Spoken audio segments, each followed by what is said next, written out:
उपस्थित सर्वांना जय भीम. तर आज डॉक्टर बाबासाहेब आंबेडकरांच्या जयंती निमित्तानं आज इथं आपण नवी मुंबई महानगरपालिका आयोजित या कार्यक्रमामध्ये बोलताना एकाच वेळी थोडंसं दडपण आणि भारावून गेल्याची संमिश्र भावना आहे. दडपण यासाठी की कॉलेजवरील जीवन वगळता म्हणजे कॉलेजमध्ये पण काही जास्त बोललेलं नाहीये, पण त्यानंतर पण कधी असं सामाजिक आयुष्यामध्ये सार्वजनिक ठिकाणी बोलण्याचा कधी तितकासा अनुभव नाहीये. जेव्हा कधी आयुष्यात व्यक्त व्हावं वाटलं तेव्हा समाज माध्यमावर किंवा स्वतःचा ब्लॉग साचलेला गुंता त्यावर लिहून मोकळा होत गेलो. त्यामुळं आणि दुसरं एक दडपण येण्याचं कारण म्हणजे मागच्या 2-1 आठवड्यापासून हा भीम जयंती निमित्तानं इथं चाललेला विचार महोत्सव यावर आजवर बोलल्या गेलेली दिग्गज मान्यवर मंडळी आणि आपल्या सोबत आज पण असलेल्या सर्वांचं ऐकून पण थोडंसं दडपण आलेलंच आहे.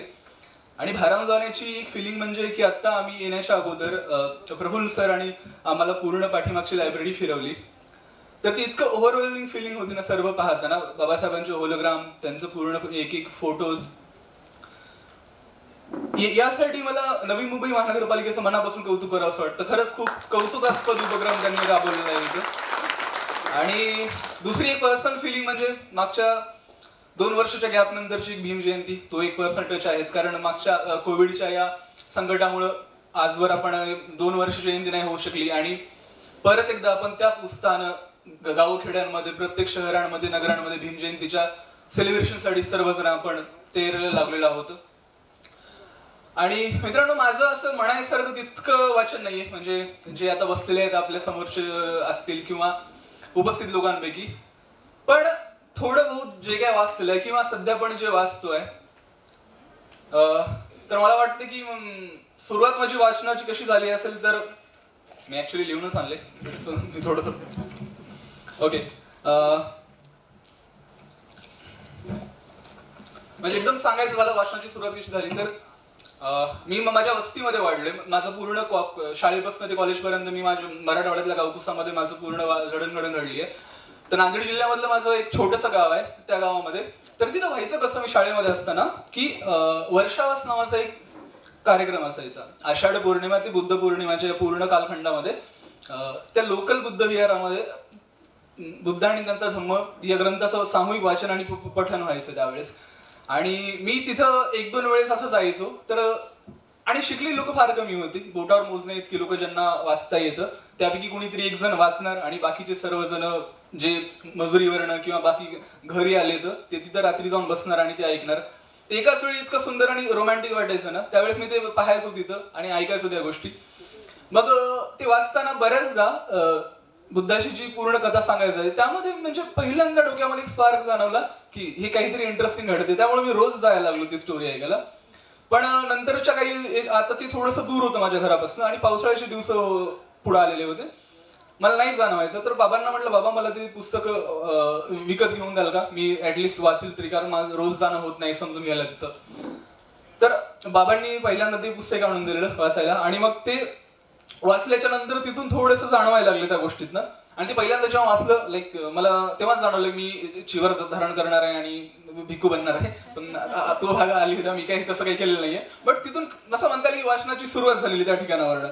आणि मग आणि ते पुस्तक वाचताना पर्सनली म्हणजे असं जाणवलं की बुद्ध ज्या पद्धतीने प्रवचन देत सर्व नगरामध्ये फिरायचो मी, ते पूर्ण प्रत्येक गोष्ट फील करायचो आजपर्यंत. आणि मी त्या गोष्टीची म्हणजे बुद्धाचे काही प्रसंग असतील, आम्रपालीला दिलेली खीर असेल किंवा मग अंगुलीमालाला जो हिंसेपासून त्यांनी प्रवृत्त केल्याचे सीन असेल, तेव्हा ते प्रत्येक घटना काहीच्या काही अफाट वाटायच्या त्यावेळेस. मी त्यातनं वाचायला लागलो. मग नंतरच्या काळामध्ये जसं वाढत गेलो मी, त्यानंतर पण जसं मिळतील तिथून पुस्तकं गोळा करणं सुरू झालं. आणि एक आमच्या गावामध्ये म्हणजे आमच्या गावाच्या थोडंसं शेजारी संत रोहिदास महाराज सार्वजनिक वाचनालय नावाचं एक ग्रंथालय होतं. आणि त्या ग्रंथालयाचे जे ग्रंथपाल होते ते माझ्या बाबांचे चळवळीतले मित्र होते तेव्हापासून. आणि मग मी त्यांच्याकडं शनिवार रविवार त्यांच्याकडं पडीक राहायचो, मी जायचो, तिथले पुस्तक घ्यायचो. आणि त्यांनी कधी नसते घरी तर मी त्यांच्याकडनं चावी घ्यायचो वाचनालयाची आणि तिथं जाऊन बसायचो. ते आवड तिथून सुरुवात व्हायला लागली वाचायची. आणि दुसरं महत्वाचं म्हणजे तिथं कोणते पुस्तक वाचायला मिळतं. मला वाटतं मी पहिल्यांदा जर फिक्शनलच्या याच्यामध्ये like how I got into fiction really, Baburao Bagul पहिल्यांदा मिळाले वाचायला.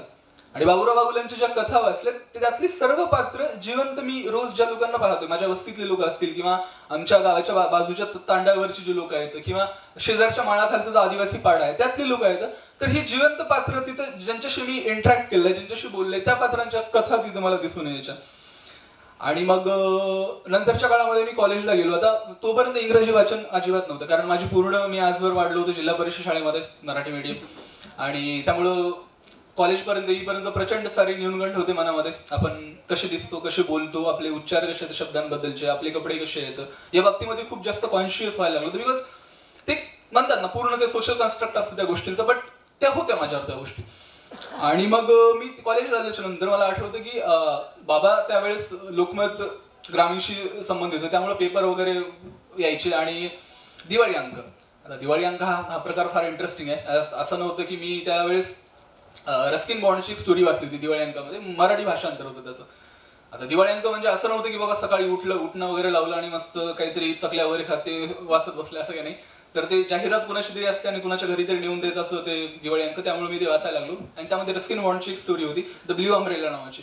Like that was the first thing I read. And after that I thought की मराठीच्या बाहेर पण काहीतरी आहे इंटरेस्टिंग, तर हे वाचायला पाहिजे. पण तोपर्यंत असं समस्या अशी होती की पुस्तकांचा ऍक्सेस होता माझ्याकडे, कारण मी नुकतंच कॉलेजला जायला लागलो होतो आणि जवळपास कुठंच काही पुस्तकं पण तिने होते, ते मिळवायची कशी वगैरे. पण कॉलेजला आलो तोपर्यंत इंटरनेट ना सारखी गोष्ट हातामध्ये आली. आणि लाईक खूप सारे लोक म्हणतील की इंटरनेटनं वाचन संस्कृती संपवली वगैरे, पण माझं मत त्या कम्प्लिटली थोडंसं 360 वेगळं आहे. कारण मला वाटते की माझ्यासारख्या मुलाला ज्यांना दूरपर्यंत कोणत्या गोष्टीचा ऍक्सेस नव्हता, इंटरनेटनं ते लिबरेट केलं त्या गोष्टीपासून. इंटरनेटनं नॉलेजला डेमोक्रेटाईज केलं, कुठले बॅरियर नाही ठेवले कोणत्या गोष्टीसाठी. मी एखादी गोष्ट वाचायची असेल किंवा एखादी आर्टिकल्स वाचायचे असेल, आय कुड जस्ट सर्च आणि रीड दॅट थिंग कधीही पण. तर ती गोष्ट मला त्या वयामध्ये खूप जास्त लिबरेटिंग वाटायला लागली होती. आणि मग मी त्यातनं पुस्तकं शोधणं असेल, आणि जसं कॉलेजला गेलो होतो, कॉलेजमध्ये मग खूप चांगले मित्र मिळाले, वाचायला लागलो सोशल मीडियावर सगळ्यांना, गौरव पण त्यावेळेस भेटला. आणि त्यानंतरच्या काळामध्ये पुस्तकं असे मिळायला लागले आणि त्यानंतर मी वाचायला लागलो होतो. मग त्या काळामध्ये काही जी महत्वाची लेखकं वाचल्या गेली कॉलेजमध्ये असताना, जसं जेम्स बॅल्डविन आहेत, टोनी मॉरिसन, आणि त्यानंतर मग हेमिंगवे माझा आवडता, आणि त्यानंतर मुराकामी, हे सर्व लेखक इंग्रजी त्यांचं त्यावेळेस वाचणं पॅरलली सुरू झालेलं होतं. तर मला सांगा वाटतं की एक अमेरिकन लेखिका आहेत उर्सुला के ले गुइन, तर त्यांनी सायन्स बद्दल लिहितात मोस्टली. त्यांचं एक वाक्य, we read books to find out who we are and what other people real or imaginary do and think and feel is a essential guide for what we might become. तर त्यामध्ये असं म्हणजे की आपण यासाठी वाचतो की आपण काय बनणार आहोत, किंवा काय आपण काय आहोत, किंवा इतर लोक कसे जगले आहेत, काल्पनिक लोक किंवा जिवंत लोक आहेत, त्यांचं आयुष्य काय होतं ते आपल्यासाठी समजून घेणं हे आपल्यासाठी गाईड म्हणून काम करू शकतं असं मला वाटतं. आणि बुद्धाने त्यांचा धम्म वाचला असेल, ती म्हणजे स्टार्टिंग पॉईंट आहे, तो एक ऍबस्ट्रॅक्ट स्टार्टिंग पॉईंट म्हणता येईल. त्यानंतरच्या काळामध्ये पण आजवर वाचलेली सगळी पुस्तकं आहेत, ती प्रत्येक पुस्तक वाचताना कागदाच्या पानावर त्या प्रत्येक जे विश्व उभं केलं होतं त्यामध्ये मी स्वतः पूर्णपणे गुंतून जायचो. जे काय अनुभवायचो डोक्यामध्ये, मनात, काळजात जे काही चालायचं, ते सगळ्या भावनांचा कल्लोळ वगैरे, ते जाणवायचं की इतकं कसं काही या पानांमध्ये एवढं मॅजिक असू शकते. कारण पांढऱ्या पानांवर कधी काळे अक्षर असतील, ते इतकं जादू कशा पण करू शकतात. तर कार्ल सेगनचं एक वाक्य आहे की books are the proof that human can do magic. आणि मग एक महत्वाची गोष्ट म्हणजे एखाद्या माणसाने एखादी कोणतीच गोष्ट ऐकली नाही, वाचली नाही किंवा लिहिली नाही, तर तो स्वतःच्या जाणीवांचा जो तळ असतो, जाणीवांची खोली असते, त्यापासूनच तो आयुष्यभर उपेक्षित राहतो. कारण जगातल्या एवढ्या सर्व संस्कृत्या आजवर विकसित झाल्या, लुप्त झाल्या, म्हणजे इजिप्शियन, सुमेरियन, मोहनजोदारो, हडप्पा, या प्रत्येक संस्कृतीमध्ये भलेही यांच्यापैकी काही जणांकडे चाकाचा शोध नसेल किंवा घोडे नसतील किंवा काहीतरी ज्या नागरी सुविधा असतील त्या मिसिंग असतील, बट एव्हरी सिव्हिलायझेशन जी होती ती स्टोरी सांगत होती. त्यांच्याकडे कविता होत्या, त्यांची गाणी होती, त्यांची लोककथा होती. ओके, त्यामुळं हा जो सर्व नरेशनचा आणि स्टोरी टेलिंगचा, एकमेकांना समजून घेण्याचा, शेअर करण्याचा, एक्सप्रेस होण्याचा, हा सर्व एक आपल्या ह्युमन असण्याचा एक अविभाज्य घटक आहे असं मला वाटतं.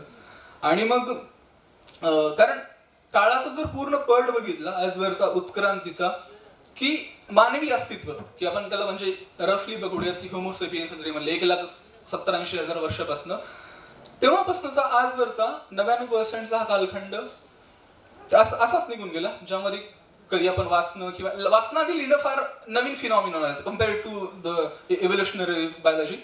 माणसाने आता मागच्या काही हजार वर्षापासून गोष्टी एक्सप्रेस करायला सुरुवात केलेली, छपाई यंत्र वगैरे या गोष्टी तर नंतर शोध लागलेला. पण तोवर कसं व्हायचं, त्याआधी पण होतच ना. त्याआधी सर्व मौखिक पद्धतीने व्हायचं, म्हणजे एखादी आजी आपल्या मुलांना काहीतरी सांगणार किंवा ते generation to generation pass down होणार त्या गोष्टी. त्यामध्ये बऱ्याच साऱ्या गोष्टी गहाळ व्हायच्या, कारण आपल्याला आठवती कुणी काही सांगितलेलं ते विसरून जाणार. पण पुस्तकांच्या नंतर जेव्हा रिटर्न फॉर्म आणि लँग्वेज या सोशल कन्स्ट्रक्टचा शोध लागला, ओके, लँग्वेज पण एक सोशल कन्स्ट्रक्ट आहे, तर जसा शोध लागला तेव्हा एक नवीन म्हणजे ज्ञान निर्मितीला आणि त्यातनं एक्सप्रेशनला त्या वेगळे अर्थ मिळायला लागले होते. तर म्हणजे पुस्तकं नुसतं त्या लेखकाचा दृष्टिकोन मांडत नाही, तर त्या लेखकानं त्याच्या सामूहिक जीवनाचा संपूर्ण परिपाठ मांडत. जसं पॅलेस्टिनियन पोएट आहे जो माझा खूप आवडता आहे, तो म्हणतो की I refuse to represent anyone except myself, but that self is a collection of thousands of memory and countless faces. तर प्रत्येक लेखकाचा पॉईंट ऑफ व्ह्यू त्याचा एकट्याचा नसतो, तर त्यानं जगलेल्या प्रत्येक आजूबाजूच्या प्रत्येक त्याच्याशी इंटरॅक्ट केलेल्या प्रत्येक अनुभवाचा त्यातनं उतरलेला परिपाठाचं असं मला वाटतं. आणि ज्ञान हे नेहमी सामूहिक असतं, ते मुक्तपणे असतं, समूहाचंच असतं, उत्क्रांतीपासून ते आजवरचं सगळं काही. मक्तेदारी कुठं होते, तर ज्ञान निर्मिती आणि त्याचा प्रसार जो असतो, जेव्हा मुठभर लोक कंट्रोल करतात त्यावेळेस सगळा गोंधळ होतो. कारण काय छापायचं, कोणतं छापायचं आणि कुणापर्यंत काय पोहोचवायचं याची मक्तेदारी हा ज्या ज्या सोसायटीमधला ज्या आजवरच्या सिव्हिलायझेशन झाल्या तर त्यातल्या मधला तो शोषक वर्ग कंट्रोल करत असतो. आता याला थोडं ऐतिहासिक परिक्षेपामधून मी मांडण्याचा थोडा प्रयत्न करतो, बिकॉज हिस्ट्री पण मला खूप आवडते. तर आपल्याला रेनेसन्स आधीच्या युरोपमध्ये जावं लागेल, थोडंसं फ्रेंच रेव्होल्युशनच्या आधी पण त्या युरोपमध्ये. तेव्हा काय होतं, शिक्षण आणि ज्ञानाची ही मक्तेदारी फक्त समाजामधल्या अमीर उमराव आणि पुजारी वर्ग, जे चर्चचे पुजारी आहे, तर त्यांच्याकडेच होती. तर ही यांच्याकडे लोकांकडे काय चालायचं, तर हस्तलिखित पुस्तकं जी असतात ती हस्तलिखित पुस्तकं यांच्याच गड्या आणि हवेल्यांमधनं सर्क्युलेट व्हायची आणि ते पूर्ण नॉलेजचं प्रोडक्शन आणि सर्क्युलेशन त्यांच्या ताब्यामध्ये होतं. तर मग बाकीचं वर्किंग क्लास काय करायचं, बहुतांश जी लोक आहेत आपल्यासारखी लोक, ती काय करायची, तर ती लोक कामं करायची, त्यांच्या शेतामध्ये राबायची, त्यांच्यासाठी धान्य पिकवायची. आता याचा अर्थ असा नाही की या लोकांकडे ज्ञान नव्हतं. माझा मुद्दा आहे की ज्ञान निर्मिती आणि त्याचा प्रसार.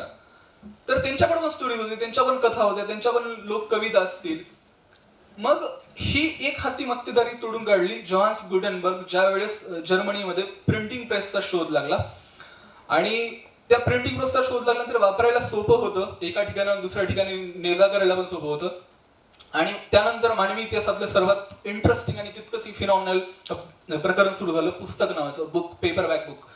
तर वरच्या सामंत वर्ग जो होता त्यांच्या गड्यांमधनं फिरणाऱ्या ज्या पोथ्या होत्या त्याची जागा आता पुस्तकं कागदावर प्रिंट होऊ लागली, लोक लिहायला लागली, लोक वाचायला लागलेली होती. सामान्य कष्टकरी लोकांपर्यंत पुस्तकं यायला लागली, त्यांच्यापर्यंत आयडियाज यायला लागल्या, वेगवेगळे थॉट्स त्यांच्यापर्यंत पोहोचायला लागले. आणि त्यामुळे जे एक्झिस्टिंग पॉवर स्ट्रक्चर्स होते सोसायटीमधले त्यांना धक्के बसायला या गोष्टीमुळे. कारण शिकलेली, स्वतंत्र विचार करू शकणारी ही जी लोक आहेत ती कुठल्या पण शोषण व्यवस्थेला डेंजर, थ्रेट असतात आपण म्हणू शकतो. आणि मग हळूहळू हे वाचता लिहिणं येणाऱ्या समाजाची जडणघडण हळूहळू का व्हायला तिथून सुरू व्हायला लागली. आणि पुढे होणाऱ्या सामाजिक उलथापालथी ज्या झाल्या युरोपमध्ये, सगळं फ्रेंच रेव्होल्युशन, रेनेसन्स पिरियड, त्या सगळ्यांची पाळंमुळं इथून सुरू झाली होती. तर पुस्तकं ज्या पद्धतीने इझिली ऍक्सेसिबल झाली, लोकांपर्यंत पुस्तकं पोहोचल्या गेली. आपल्याकडे काय वेगळी परिस्थिती होती.